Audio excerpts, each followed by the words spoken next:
थोडा लय दिवस झालं बघतोय. तुझं काय चाललंय ग? काय चाललंय? आणि काय बी चाललं असेल तर तुला काय करायचंय?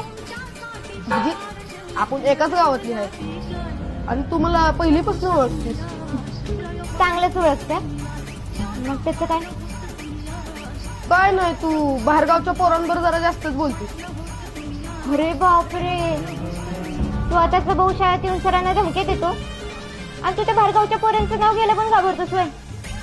त्याला कशाला घाबरतोय? मी कोणालाच भेट नाही. सरळ सरळ म्हणते अबे बरं बोलायला आवडत नाही. कोण हायच आवडत नको लागू त्याच्या नादी. नाही तो चांगला. मग कोण चांगलंय? तू होय? आणि सागर एक ध्यानात ठेव, मी कोणाच्या नादी लागत नाही आणि कोणाला माझ्या नादी बी लागून देत नाही. मग ते बाहेर गावचं असू दे नाही तर गावातला. तू तुझ्या